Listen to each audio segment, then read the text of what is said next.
Hello there. With this wine, I'm continuing my look at New Zealand's Pinot Noirs in preparation for the Pinot Noir conference in Christchurch in February next year, 2025. So this particular wine I'm looking at is McArthur Ridge, Southern Tour, Central Otago Pinot Noir. And in fact, it's from the Alexandra sub-region. It's the 2023 vintage of this wine. So I wanted to look at a wine from McArthur Ridge because they're a relatively new winery, and in the past few years we've seen their Pinot Noirs burst onto the international scene. McArthur Ridge are based in the cool southernmost sub-region of Central Otago, the Alexandra Basin. I've not been able to find the owners for McArthur Ridge, however there appear to be a group of shareholders. They planted their first vines in 2002, produced their first wine in 2006 and finished planting in 2007. This is quite an ambitious project because they've got something in the region of 180 hectares of vines. They were able to do this because of the discovery of the availability of glacial meltwater that could turn the area they planted, which is practically desert, into an oasis of vine growing. The label helpfully states that in the growing season for this year, they only received 300 millimetres of rain, so on its own, that's really not enough for vine growing to be viable. The vineyards sit at between 200 and 300 metres above sea level on an elevated plateau of rolling glacial moraine. The vineyards gently slope north and northeast, giving good sunlight exposure in what is actually quite a cool region, so giving the ability to ripen grapes while at the same time retaining good acidity and balance in the fruit. Evidently a southern tour that this wine is named after is a mass of rock that has been broken up as a result of freezing and thawing and the weathering that results from that. And the unique soils here revel in the description of Brassknocker gravels, and I'm not quite sure how they've got that name, but these are low fertility glacial deposits with very little water holding capacity. Once the vineyards had been set up and the vines were becoming more mature, the next stage was to perfect the winemaking. And in 2020, a winemaker called Matt Connell joined the operation, having worked for the previous 7 years at a winery called Akarua. Matt was clearly given some very good fruit to work with, but got into his stride really quickly because the string of his first vintages of this wine, the 2020, the 21 and the 22, each managed to win gold medals at the International Wine Challenge, with the 2021 carrying away a trophy as well. That wine also won a gold medal in the Decanter Wine Awards that year. So the fruit for this wine is hand-picked by parcel. It's destemmed, it's crushed, and it undergoes a 5-day cold soak to allow colours, aromas and flavours to be extracted from the grape skins without the harsh presence of alcohol to act as an extractant. Fermentation took place in open fermenters of between 1 and 5 tonne capacity, and these enabled quite a gentle regime of cap management, which involved pushing the cap of skins back down into the fermenting must and also pumping it over the skins as well. While some of the fermentations were initiated by indigenous yeasts that were already in the winery that had come in from the vineyard on the fruit, some of the other parcels were inoculated with cultured yeasts that had been selected from Burgundy. These had been selected for their specific interaction with individual clones that were planted in the vineyard. On average, the fermentations lasted about 3 weeks. Then the wine went into barrel where it aged and underwent malolactic conversion as well.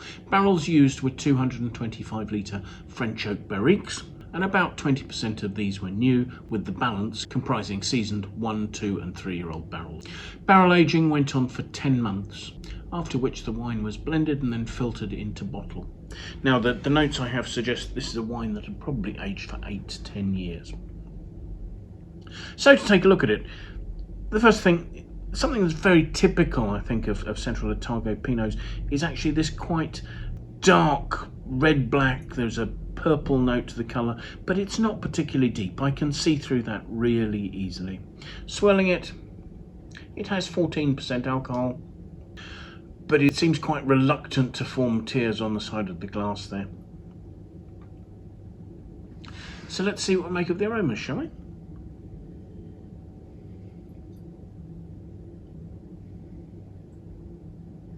Gosh, the aromas are very vivid, they're bright, they're pure. There's a lovely lifted red fruit perfume there. delicate high tone, almost sort of floral notes, peonies, touches of mulberry. It's almost a sort of a slightly wild, sort of almost lavender-like note. As well as that, there's some beautifully defined oak spices.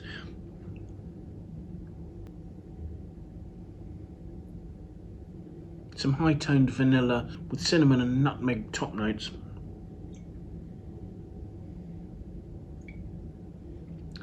These are very vivid and very attractive aromas. So let's have a taste, shall we?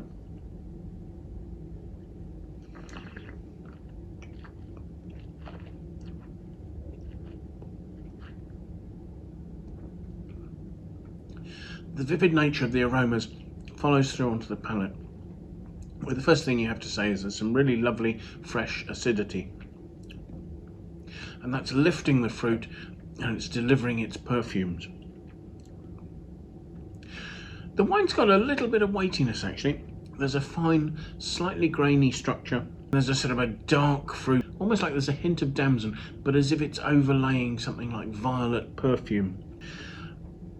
Again, the fresh acidity on the sides of my mouth is allowing those delicate, quite high-toned floral perfumes to express themselves. And there's the almost sort of slightly curious combination of this sort of rich, dark plum fruit with these sort of lifted violet perfumes. There's rich fruit on the mid-palate, but it's not particularly concentrated.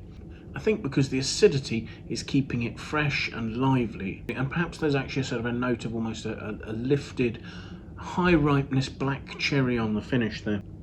There's plenty going on this. While clearly the oak is providing a little bit of the grainy texture to the structure, it's very well integrated with the fruit and it's not particularly standing out. I'm not getting the spice notes overriding the fruit here. Although again, I am just detecting them around the edges of my tongue at the back of my mouth, where perhaps it's the acidity and perhaps it's the alcohol just helping to pick those notes out. The wine has good length, but it's quite rich on the finish. There isn't quite the elevated, lingering perfume that actually I think I was expecting as a result of the perfume nature of the wine's attack. I think that's an elegantly structured, nicely balanced and really quite showy Pinot Noir. It's got bright, vivacious fruit that's supported by quite generous, clean new oak notes. Its balance and its freshness should enable it to age. I'm not convinced it's a wine I would put away for more than about 5 or 6 years, because I don't think it has quite the fruit concentration I'd want before I do that. But I think this is going to provide some really beautiful, attractive, elegant, perfumed Pinot Noir drinking in the short to medium term. It's a very nicely made, very attractive wine, and I can see why it would win trophies. Other than its gold medals, I don't have an aggregated critics score for this vintage of this wine yet. But if I was asked to score it, I'd certainly give it a 93, possibly 94. It's a very attractive, enjoyable drink. So thank you so much for joining us. I do hope you've enjoyed the tasting. If you have, it would be fantastic if you'd press the like button for us. If you'd like to watch more of these tastings, do please consider signing up to our YouTube channel. That way you can set yourself an alert and be notified every time we publish a new tasting. If you have any comments you'd like to leave, please put those in the box below. That would be fantastic to hear what you think about the wines we're looking at, the tastings we're doing, or anything else that relates to that. If you have any friends you think might like to watch the video, please feel free to forward it to them. We'd really appreciate you doing that. I will leave a link to this vintage of this wine on the Wine Searcher website in the box below, so that you can follow that and you can find out if it's available in your market, what its pricing is. You can use the tabs on that page to find out more about its region, its producer, the grape variety, the winemaking, what the critics have said, what other users think of the wine. You can see its price history. So hopefully there's a whole load of information there that you can use to better inform your buying decisions. So thank you once again for watching, and I do hope you'll manage to make some time. Come and join us for another tasting in the very near future. Thanks again. Bye for now.